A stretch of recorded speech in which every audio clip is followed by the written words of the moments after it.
Hello दोस्तों, कैसे हो आप सभी। हम अपने चारों तरफ बहुत सारी चीज़ें देखते हैं जिन्हें हम महसूस कर सकते हैं और उन्हें हम पदार्थ कहते हैं। तो आज का हमारा टॉपिक है पदार्थ। पदार्थ इंग्लिश में इसे कहते हैं मैटर। विज्ञान की भाषा में कहा जाए तो पदार्थ वे हैं जो स्थान घेरती हैं, जो स्थान घेरे तथा जिनमें द्रव्यमान अर्थात भार हो। पदार्थ को मुख्यतः 3 अवस्थाओं में वर्गीकृत किया गया है। तो इसकी 3 अवस्थाएं हैं। ठोस, पहली है ठोस जिसे इंग्लिश में कहते हैं सॉलिड।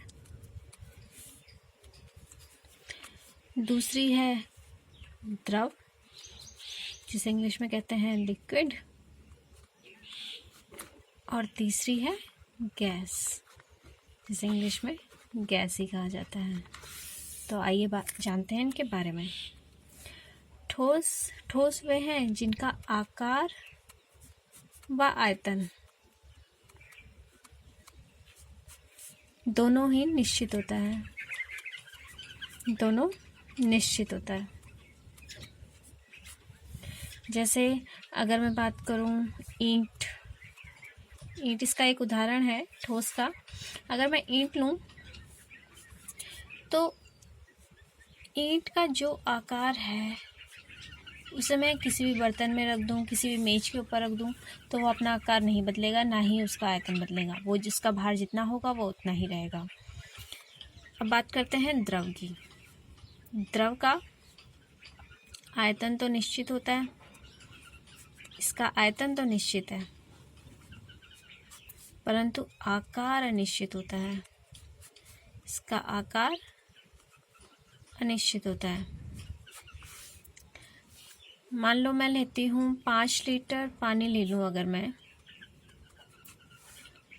इस 5 लीटर पानी को अगर मैं किसी बीकर में डाल दूँ, किसी जार में डाल दूँ या किसी गिलास में डाल दूँ, रहेगा वो 5 लीटर ही, लेकिन आकार उसका बदल जाएगा। बीकर में डालने पर उसका आकार बीकर जैसा हो जाएगा और गिलास में डालने पर उसका आकार गिलास जैसा हो जाएगा, पर है दोनों में 5 लीटर ही पानी। तो इससे पता चलता है कि इसका आयतन तो निश्चित है परंतु आकार अनिश्चित है। अब बात करते हैं गैस की। इसका आकार व आयतन दोनों ही अनिश्चित होते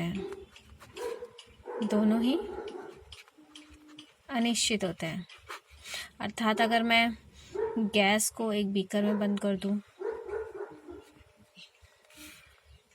और उसी गैस को मैं अगर एक गिलास में बंद कर दूं तो वो आकार तो दोनों का ले लेगा। बीकर में डालने पे बीकर का ले लेगा और गिलास में डालने पे गिलास का ले लेगा। और आयतन भी सेम, बीकर में डालने पे बीकर पूरा बीकर को भर देगा और गिलास में डालने पर पूरे गिलास को भर देगा। तो यह है गैस की विशेषता। ठोस में जो इनके कणों के बीच बल होता है वो अत्यधिक होता है।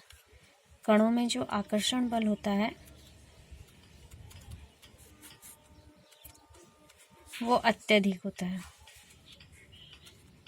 जिसकी वजह से इसके कण बहुत ही पास चिपके होते हैं।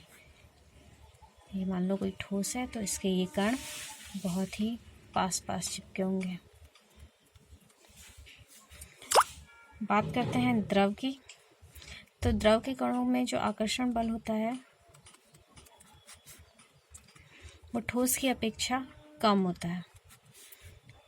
तो बात करूँ मैं इसके कणों की तो इसके कण थोड़ा दूर होते हैं अपेक्षाकृत ठोस के।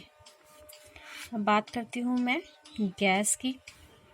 तो गैस के जो कणों के बीच आकर्षण बल होता है वो अत्यधिक कम होता है, बहुत ही कम होता है।